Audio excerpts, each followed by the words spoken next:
भारत के कुछ लोग और तथाकथित ब्राह्मण द्वारा आरोप लगाया जाता है कि बुद्ध और बुद्ध धर्म की वजह से भारत गुलाम हुआ, बाहरी आक्रांताओं के कब्जे में आ गया और विदेशी लोग कब्जा जमा लिया। क्योंकि बुद्ध धर्म शांति का मार्ग दिखाता है, लड़ाई नहीं करते थे, इसलिए बुद्ध और उनका धर्म ने भारत को नपुंसक बना दिया। अब सवाल उठता है कि क्या सच में भारत गुलाम हुआ? क्या वो बुद्ध और बौद्ध धर्म के लिए हुआ? क्या सच में भारत के लोगों को बुद्ध और बौद्ध धर्म ने नपुंसक बना दिया? क्या सच में बुद्ध और उसका धर्म ने भारत को बर्बाद किया? ये आरोप कितना हद तक सही है, आइए जानते हैं। सारे सवाल का जवाब विस्तार से जानते हैं। वीडियो में अंत तक जरूर बने रहें। तो चलें वीडियो में आगे बढ़ते हैं। के अम्बेडकराइट यूट्यूब चैनल में आप सभी का स्वागत है। जय भीम। वीडियो शुरू करने से पहले मैं आपको इलीगल डिस्क्लेमर दिखा देता हूँ। हमने किसी भी जाति धर्म के भावनाओं को ठेस पहुंचाने की कतई इरादा नहीं है। इस चैनल का उद्देश्य सिर्फ पाखंड, अंधविश्वास, कुसंस्कार, रूढ़िवाद, ब्राह्मणवाद को खत्म करके वैज्ञानिक दृष्टिकोण को बढ़ावा देना है। उसके लिए बीड़ा उठाया है। उसे खत्म करने के लिए आप लोगों की सहयोग की कामना करते हैं। हमारे सभी बहुजन समाज मूल निवासी भाइयों से अपील करते हैं कि हमें मजबूत करें और हमारे साथ आएं। मिलकर जात पात, भेदभाव, ऊंच नीच को खत्म करते हैं, अमन और चैन की जिंदगी जीते हैं। ये मिथक है कि बौद्ध धर्म ने भारत को कमजोर किया। केवल भारत के पतन के वास्तविक कारणों से, जैसे सामाजिक असमानता, जातिवाद और आंतरिक विभाजन को छिपाने का एक प्रयास है। वैज्ञानिक दृष्टिकोण से देखें तो भारत का पतन बौद्ध धर्म के कारण नहीं, बल्कि ब्राह्मणवाद, सामाजिक और राजनीतिक विखंडन के कारण हुआ है। भारत की पवित्र धरती पर जब भी सामाजिक और आध्यात्मिक क्रांति की बात उठती है, एक नाम स्वर्ण अक्षरों में उभरता है। बाबा साहेब डॉक्टर भीमराव अंबेडकर। वो न केवल एक विद्वान थे, विधिवेत्ता और समाज सुधारक थे, बल्कि एक ऐसे युग पुरुष थे जिन्होंने भारत की सांस्कृतिक और सामाजिक संरचना को बौद्ध धर्म के वैज्ञानिक और तार्किक दर्शन के माध्यम से पुनर्जन्म का मार्ग दिखाया। उनकी क्रांतिकारी चेतना ने न केवल दलित और शोषित वर्गों को गरिमा और आत्मसम्मान का नया आलोक प्रदान किया, बल्कि भारतीय समाज को सामाजिक समानता, करुणा और बंधुत्व के सिद्धांतों पर आधारित एक नई दिशा दी। 1935 में एवला सम्मेलन में बाबा साहेब ने एक ऐसी हुंकार भरी जिसने भारतीय समाज की नींव हिला दी। मैं हिंदू पैदा हुआ क्योंकि ये मेरे नियंत्रण में नहीं था, लेकिन मैं हिंदू के रूप में नहीं मरूंगा। यह केवल एक व्यक्तिगत संकल्प नहीं था, यह सदियों से चली आ रही सामाजिक गुलामी की बीड़ियों को तोड़ने का एक क्रांतिकारी आह्वान था। अपने 25 वर्षों के गहन अध्ययन और तार्किक विश्लेषण के बाद बाबा साहेब ने निष्कर्ष निकाला कि यदि भारतीय संस्कृति को संरक्षित रखते हुए कोई धर्म अपनाया जा सकता है तो वह बौद्ध धर्म ही है। उनके अनुसार ईसाई या इस्लाम धर्म को अपनाने से भारतीय संस्कृति से विच्छेद हो जाता है, बल्कि बौद्ध धर्म भारतीय मिट्टी से उपजा एक वैज्ञानिक और तार्किक दर्शन है जो सामाजिक समानता और मानव गरिमा को बढ़ावा देता है। यह विचार वैज्ञानिक था क्योंकि यह भारतीय समाज की सामाजिक और सांस्कृतिक एकता को बनाए रखने पर आधारित था। बाबा साहेब ने यह सुनिश्चित किया कि भारत में सामाजिक और सांस्कृतिक विभाजन की स्थिति उत्पन्न न हो। यदि उन्होंने इस्लाम या ईसाई धर्म को अपनाया होता तो भारत के प्रत्येक गांव में सामाजिक और सांस्कृतिक टकराव की स्थिति उत्पन्न हो सकती थी, जैसा कि उन्होंने स्वयं चेतावनी दी थी। अतः बौद्ध धर्म को अपनाकर बाबा साहेब ने न केवल सामाजिक समानता का मार्ग प्रशस्त किया, बल्कि भारत की सांस्कृतिक अखंडता और स्वतंत्र संग्राम की भावना को भी मजबूत किया। यह एक तार्किक और क्रांतिकारी कदम था जो भारत के भविष्य को एक नई दिशा देने में सक्षम हुआ। 1950 में श्रीलंका में आयोजित विश्व बौद्ध मैत्री सम्मेलन वर्ल्ड फेलोशिप ऑफ बुद्धिस्ट में बाबा साहेब की बौद्ध धर्म के प्रति गहरी आस्था और तार्किक दृष्टिकोण स्पष्ट रूप से प्रकट हुआ। जो भदंत आनंद कौशल्यान ने अपने व्याख्यान में उल्लेख किया कि जब उनसे पूछा गया कि क्या वो बौद्ध धर्म अपनाने के बाद इसका अध्ययन करेंगे या पहले, बाबा साहेब ने जवाब दिया कि वो बौद्ध धर्म के दूत हैं। उन्होंने ये भी कहा कि यदि वो समय से पहले अपने बौद्ध होने की घोषणा कर देते हैं तो उनको अनुयायी भटक सकते हैं और सामाजिक ताकतें उन्हें विभाजित कर सकती थी।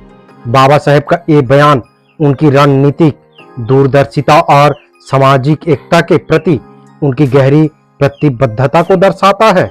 बाबा साहेब का बौद्ध धर्म अपनाना कोई राजनीतिक चाल नहीं थी, जैसा कि कुछ आलोचकों ने दावा किया। उनके निजी सेवक की गवाही, जैसा कि डॉक्टर कौशल्यान ने डॉक्टर बाबा साहेब अम्बेडकर जयंती उत्सव व्याख्यान में उल्लेख किया, यह स्पष्ट करती है कि बाबा साहेब हर रात पाली बौद्ध सूत्रों का पाठ करते थे। वह उनकी गहरी आध्यात्मिक निष्ठा का प्रमाण है।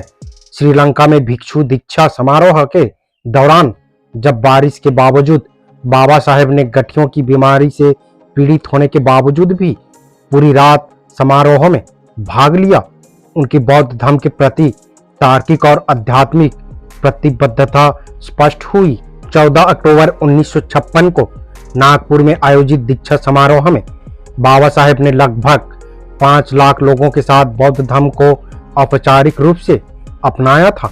यह घटना भारतीय इतिहास में एक अभूतपूर्व क्रांतिकारी क्षण थी। यह केवल एक धार्मिक परिवर्तन नहीं था, बल्कि सामाजिक समानता, मानव गरिमा और आत्मसम्मान की स्थापना का एक वैज्ञानिक और एक तार्किक कदम था।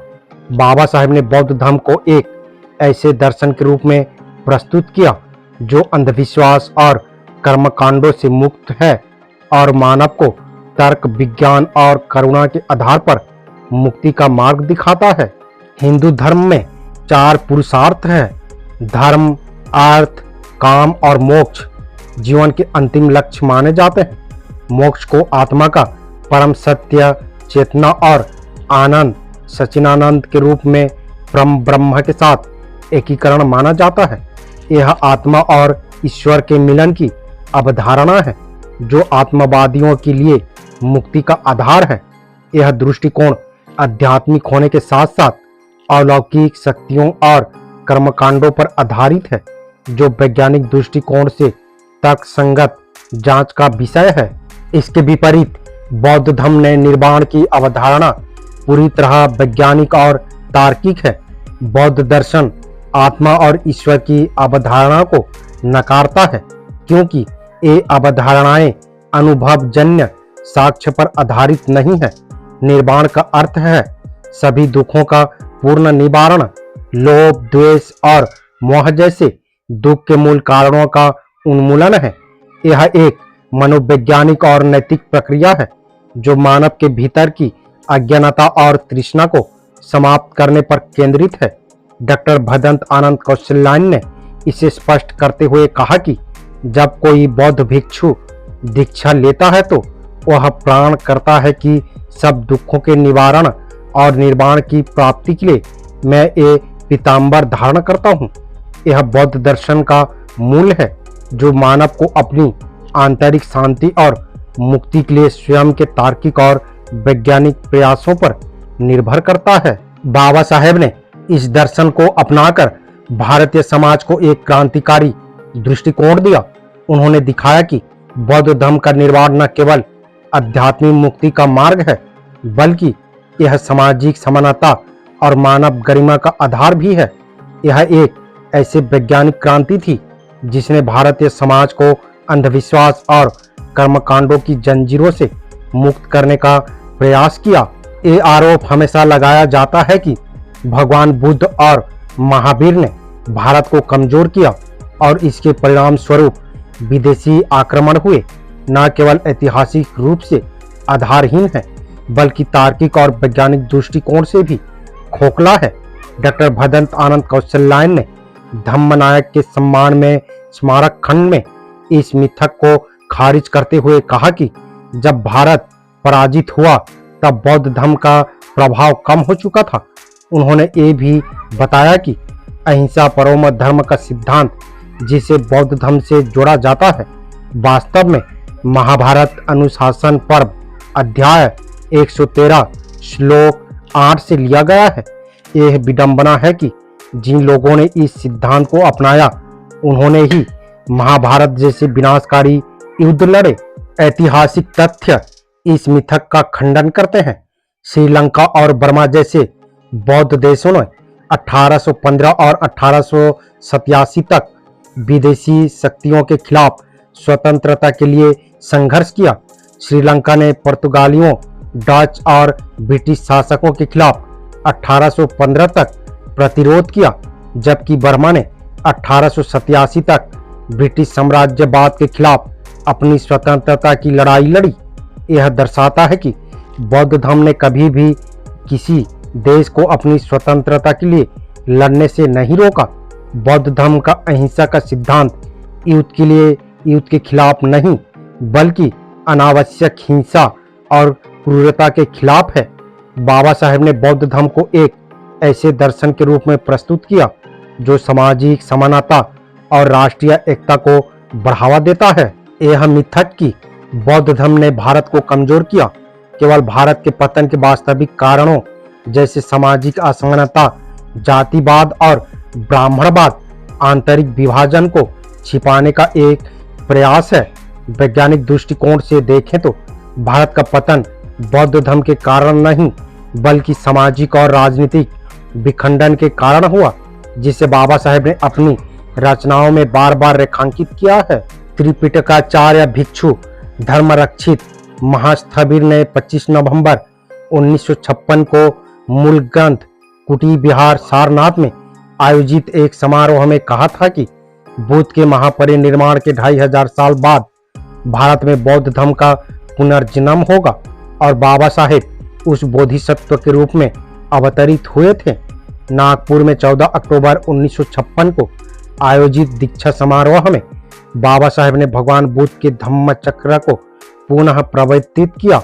यह केवल एक धार्मिक परिवर्तन नहीं था बल्कि यह एक सामाजिक क्रांति थी जिसने लाखों लोगों को गरिमा, समानता और आत्मसम्मान का मार्ग दिखाया। बाबा साहेब का यह कदम वैज्ञानिक और तार्किक था क्योंकि यह सामाजिक समानता और मानव गरिमा के लिए एक व्यवस्थित और सुसंगठित प्रयास था। उन्होंने बौद्ध धर्म को एक ऐसे दर्शन के रूप में प्रस्तुत किया जो अंधविश्वास, कर्मकांड और सामाजिक भेदभाव से मुक्त है। बाबा साहेब डॉक्टर अंबेडकर की क्रांतिकारी सोच और उनके बौद्ध धर्म अपनाने का निर्णय भारत के लिए एक नए युग का सूत्रपात था। उन्होंने न केवल सामाजिक भेदभाव और असमानता को चुनौती दी बल्कि भारतीय संस्कृति को एक ऐसी दिशा दी जो समानता, करुणा और बंधुत्व के वैज्ञानिक और तार्किक सिद्धांतों पर आधारित थी। उनकी यह विरासत आज भी हमें प्रेरित करती है कि हम अपने समाज को अधिक समावेशी, न्यायपूर्ण और सम्मान बनाएं। बौद्ध धर्म का उनका दृष्टिकोण न केवल भारत के लिए बल्कि पूरे विश्व के लिए एक प्रेरणा है। बाबा साहेब की यह क्रांतिकारी यात्रा हमें सिखाती है कि सच्ची क्रांति केवल विचारों से नहीं बल्कि उन विचारों को तार्किक और वैज्ञानिक रूप से जीवन में उतारने से आती है। उनकी यह विरासत हमें आह्वान करती है कि हम उनके दिखाए मार्ग पर चलें और एक ऐसे भारत का निर्माण करें जो समानता, स्वतंत्रता और बंधुत्व के सिद्धांतों पर आधारित हो। बाबा साहेब का जीवन और कार्य एक ज्वलंत मशाल है जो हमें अंधेरे से प्रकाश की ओर ले जाती है। उनकी विरासत एक ऐसी ज्योति है जो हमें अंधेरे से प्रकाश की ओर ले जाती है। उनके द्वारा दिखाए गए मार्ग पर चलकर हम एक ऐसे भारत का निर्माण कर सकते हैं जो न केवल सामाजिक और सांस्कृतिक रूप से समृद्ध हो बल्कि वैज्ञानिक और तार्किक दृष्टिकोण से भी विश्व में अग्रणी हो। बाबा साहेब का यह क्रांतिकारी संदेश आज भी हमारे भीतर एक नई चेतना जागृत करता है। शिक्षित बनो, संगठित रहो, संघर्ष करो वीडियो पूरी देखने के बाद वीडियो आपको कैसी लगी अपने राय कमेंट बॉक्स में ज़रूर दें। वीडियो अगर पसंद आए तो लाइक करें, हाइप करें और सब्सक्राइब करना ना भूलें। वीडियो से रिलेटेड अगर कोई सवाल करना चाहते हैं तो वो कर सकते हैं। आपका स्वागत है। हम प्रयास करेंगे कि आपकी सवालों का जवाब दे सके, वो चाहे कमेंट बॉक्स के माध्यम से हो या फिर वीडियो के माध्यम से। उम्मीद करता हूँ वीडियो को समझ गए होंगे। अगर समझ गए हैं तो अपने परिवारजनों को, दोस्तों को, मूल्य राशि, SC, ST, OBC, Bahujan Samaj को शेयर जरूर करें ताकि उन्हें भी पता चल सके, जानकारी हो सके। मेरा आप सभी बहुजन समाज, मूल्य राशि, अम्बेडकरवादियों से अपील है, हम अपने समाज को जागरूक करने के लिए बहुत मेहनत करते हैं और अम्बेडकर विचारधारा वाले वीडियो को लाते रहते हैं। आपकी एक सब्सक्राइब हमारे हौसले को बुलंद कर हमें दोगुनी हौसला प्रदान करता है, मजबूत करता है। इसलिए आप सभी से गुजारिश है कि हमारे चैनल को सब्सक्राइब करके हमें सपोर्ट जरूर करें ताकि हम अगले नए वीडियो डालें तो आप तक नोटिफिकेशन जा सके और कुछ महत्वपूर्ण जानकारी मिल सके। धन्यवाद। जय भीम, जय संविधान, जय मूल्य राशि।